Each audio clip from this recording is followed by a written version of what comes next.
everybody. I'm Marije Vogelzang. Oh, wow. I don't even have to do anything. I want to tell you a bit about my work as an eating designer. And I'm actually educated to be a product designer. And when I went to my design school, I discovered that food is actually a great material if you want to make a design. Because when you're a designer, you always make things for humans. You make things for humans to live in, like a house, or you make clothes for humans to wear, or you make bicycles to ride on, or cars. But the one thing that all humans need, and that gets so close to a human person, is food. Because the things I make, you actually put inside your body, and I think that's amazing. And also, my colleagues in design school, they make beautiful things and objects of material that last forever, which could be interesting, but also makes a lot of rubbish and a lot of waste. And I think it's great that I can make something that disappears and that it's ephemeral, and you will carry it with you and you will take it to the toilet. So actually, you could say that I design shit. I think that's an interesting thought. So I say I'm an eating designer and not a food designer, because you would think maybe if you design with food, then you're a food designer.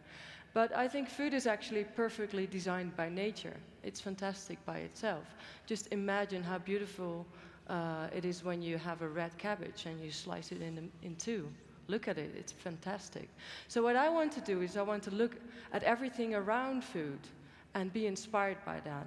And I have been working with this now for over 10 years, and when I started, I didn't really realize the potency of this field. But now when I look back at my work, I see that you can get inspired to create new ideas with food in 8 different ways. And I'm just going to go through them, and actually, mostly these inspiration points, they just make me question a lot of things. I have so many questions. Like, for one, is there an airplane going in the air?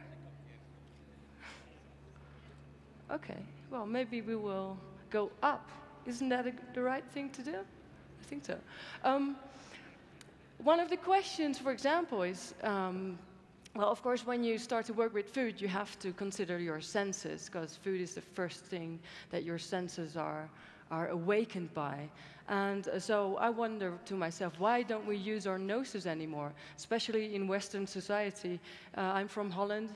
When I go to the supermarket, everything's packed in plastic. Nobody smells their food anymore. And another thing I wonder about is, why don't we like blue tomatoes? I do know you have great blue corn here, which I'm really interested in, because most blue food people don't really like. Except for Smurf ice cream, but that's a different story.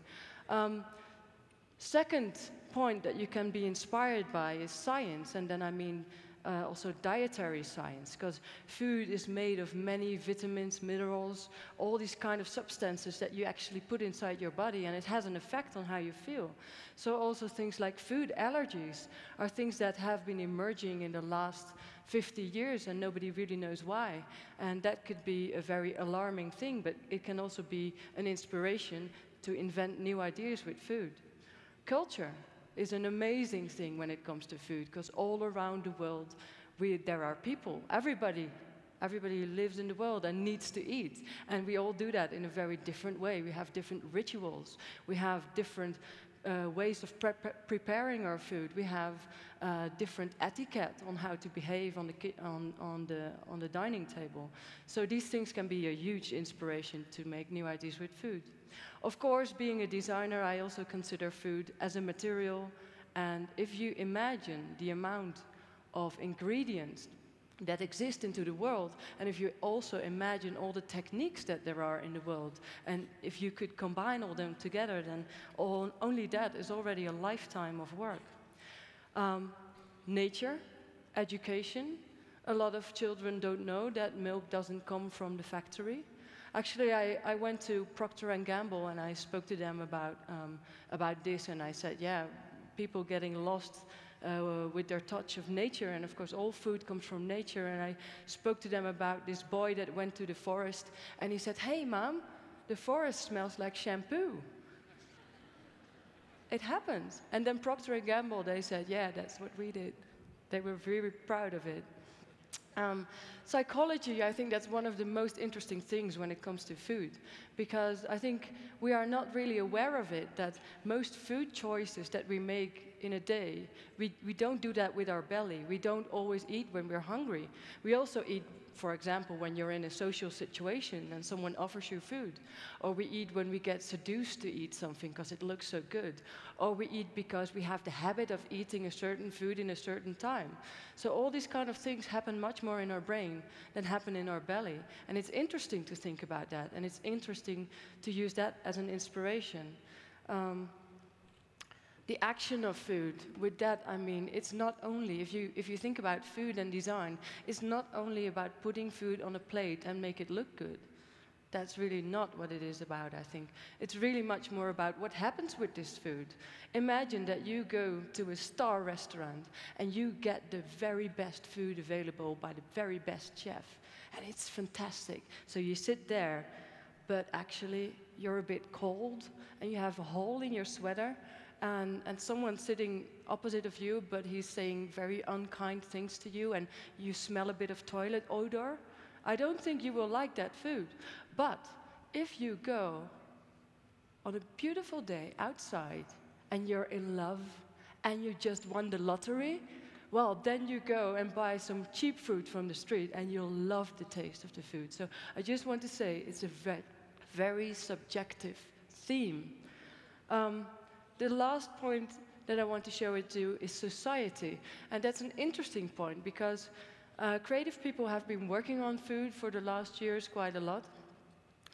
And when you work with food, or even if you are in the possession of a mouth, and I think we all are, then you make choices for food every day, 3 times a day. And every time you make a choice for food, you also make the choice of how the world looks, of what kind of crops there are grown in the world, of how many trucks there are driving in the world, or planes flying around. We are living in a schizophrene society when it comes to food. We are eating things that we don't know who prepared it. We are eating things that have lists of additives that we don't know what it really is, but we put it inside our body. This is a very strange time for food. And you think that could be an alarming thing, which I think it is, but it can also be an inspiring thing. A reason to create new ideas. So, you're probably wondering after this then what it is that I actually do. I have a studio in Amsterdam which also functions as a restaurant, so whenever we want, we turn it into a restaurant. And there we do art projects, but also dinners. But I also work for food industry. I do some books about food for children. And I also work for hospitals. I think that's a very interesting thing. So I'm just going to show you through a few projects that I've been doing in the last years. And actually, this is the first thing I ever did with food. I was still a student at the academy. And they got me the assignment to do something with the color of white. And actually, being here in Mexico makes me very impressed with your rituals around death and funerals. Because when you're Dutch and someone passes away, we don't really have so many rituals. We just wear black because black is the color of death. We go there, we have a cup of coffee and a slice of sponge cake, and we put our sad face on and we say, well, I'm sorry, and then you leave, that's it. So I thought that's such a poor thing. We don't have a rich ritual. And then I was thinking about the color of white, and white in many cultures is the color of death. So I invented a kind of alternative dinner for funerals, which is completely white. It's based only on natural white ingredients. And I didn't know, I'm not a chef, so I don't really know if that would fit well together. So I just got all that food together and I prepared it in a very simple, respectable way to the food. And actually, it tastes really good together. And it gives you also a very serene feeling. And this is the same project, just presented in a different way. So I think when you're a designer, you don't only make the shape of something. The shape is just a tool to make a communication. I think it's much more interesting to think that you can reinvent a ritual, for example, like a funeral ritual. So many years later, I have been doing lots of things in between. I was asked to do a Christmas dinner, and I normally don't don't want to do Christmas dinners, because Christmas, it's so full of cliches and decorations and turkeys and Christmas puddings and trees and whatever. And I thought, what is Christmas really about?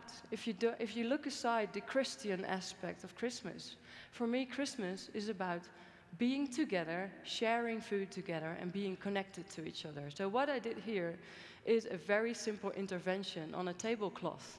This is a table with a tablecloth, but instead of letting it go down, I pulled it up into the air and I made some slits in it. It's a very cheap thing to do. So this is what happens. And I have a reason to do this. Well, the first reason, it's a lot of fun to do it, actually. It's very strange, because with your head, you're actually inside a different space than with the rest of your body. But the most important reason was that physically, you're connected to each other, because if I pull here, you feel it there. And also, it's a kind of communist idea that you can only see your face, so you can't see your clothes, so you don't have a status. Everybody's identity gets suddenly equal, and so people are actually connected to each other in that sense. The nicest part is when you have to go to the toilet. This is the same dinner we did in Tokyo, where I was a bit scared to do it, actually. Of course, it's not only the setting, it's also the food, but this is a really good example of why I say I'm not a food designer. You can see that the lady here has a plate, and the plate is cut in two, and on the plate, it's just melon. And she has melon, but everybody on the other side of the table has ham. Well, ham and melon is such a classical combination, you don't have to tell people what to do, but they will just start to share their meals. We also did that with the main course. One person would get a whole big piece of rib, and the second person would get a whole pumpkin stuffed with seeds and nuts and everything. The third person would get a whole lettuce with croutons and dressings and everything on top. And the last person would just get the potatoes. So people start to share. You don't have to tell them what to do. It happens. I don't want to lock people up in my designs, so I do provide scissors so people can cut themselves loose. And because I think sometimes people ask me, when is your design done? Is it when the food is on the table and it looks nice? And then I think, no, it's not done then. It's done when it's inside the body, when the experience has been experienced by the guest, and they take it home with them. Then it's done. This is a food wave. This is a table, which is 3 meters long. On top of the table, there are 30 snacks. Every snack is made out of 3 ingredients. Every next snack changes one, changes one, changes one. So it's like an ongoing taste challenge. And the last snack is also connected to the first one. This is Juni. Juni is my little darling. She was here 2.5 years old, and she's lovely. But she doesn't eat her vegetables, and it drove me crazy. And I thought, oh my God, my child is not eating her vegetables, and that's bad marketing. So I had to do something. So I got her and all the friends from her daycare together, and I told them, well, today we're going to make jewelry. Actually, I told them to make bling bling, because there were also little boys.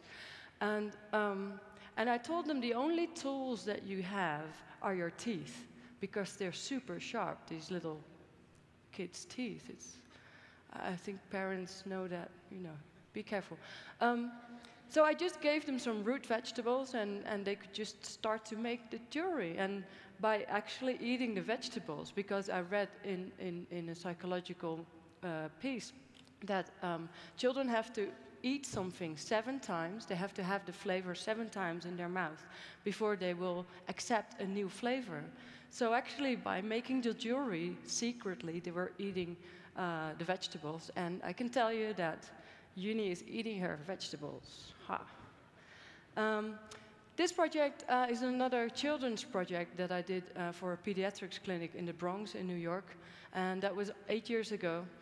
And well, the biggest problem there with children is obesity. And it's really a big problem. And their question for me was to make a kind of healthy snack corner. That was the brief. And I thought, yeah, what shall I do? I mean, making a salad bar, I don't think they're going to eat that. Because I think these children have a very negative feeling towards food.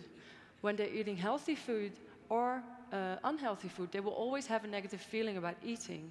And I thought, it's such a shame, because food does so much more to you than just giving you calories. Food can also give you energy, or it can even make you sleepy if you want, or it can make you happy. And I thought, I want to address these positive things that food can do to you. So what I did is I made a series of snacks in all the colors of the rainbow. And I took the color philosophy that Leonardo da Vinci once started. And this philosophy says red gives you energy and blue makes you relax. That's quite common knowledge. But it also says, for example, that green makes you rich. Orange gives you a lot of friends, make you happy. Yellow can give you more inspiration.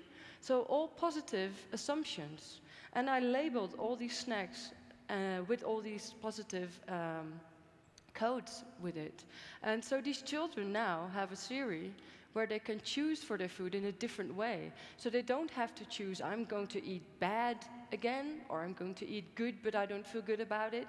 But now they can say, hey, I'm going to eat green because I want to be rich. And in this sense, you're not actually changing. I mean, of course, you use healthy food, but that's a boring subject. So you change what's going on in their head instead of trying to change their habits, because that's a really difficult thing. Just a few pictures of the same project. This is the same project, but then as a buffet style. So it has beautiful rainbow color feel to it. So this is the national tap water tasting. So I'm from Holland, and we have the most pure tap water in the world. That would be a great thing, don't you think? But most people, they don't give a shit. And they wash their cars with it, and they let it flush through the toilet and everything. And people are not really aware of this beauty. And so I thought, because I realized that when you travel from city to city, and Holland is really a small country, that all the tap waters actually taste very different. And people are not really aware of it, but actually the taste differences are very distinguished. So I thought, instead of having people going around Holland to have a tasting of all these tap waters, I had this huge empty water bassin, and I had someone driving in a van to the 12 capitals of the 12 provinces of Holland and collect water together. And I presented them in this empty water bassin as a tasting. And you can actually taste the differences, but it was also a game, because you could also select your favorite city. And in the end, I really was hoping that people would say, hey, tonight we're eating fish, so I would suggest to have some Amsterdam tap water with that. And if you're eating meat, then I would suggest some Utrecht tap water with that, just to make people think about it in a different way, like wine. So this is the same story. On the top you can see a city of Leeuwarden, which is in the south. Spoons are made of sugar. You can stir them in your tea, they will dissolve. You have no dishes to do. Super handy. A lollipop, which shows you what sugar does to your body. And this is the last project I want to show you, and this one is very dear to me. I was commissioned by the Museum of History in Rotterdam to do the opening snacks for an exhibition about the Second World War. And you have to know that in Rotterdam, Rotterdam has been bombed very severely during the war, and in the end of the war, they had a period of severe starvation because there wasn't any food anymore. So what I did, I went to the Resistance Museum and I got some original war recipes from that time. They were handwritten, it was beautiful. And I just reproduced these recipes into small snacks. And when people would arrive into the museum, I would give them a coupon, like a war coupon. And with the coupon, they would get some surrogate coffee. And with the surrogate coffee, they would get their ration. And that was just one small plate of snacks. And what happened there was something that I didn't know that would happen when I started that was that some people that actually survived the war, they were there. And these people, they started to eat the food, and for more than 60 years, they didn't have these flavors in their mouth. And by eating this food, they got back memories from that time.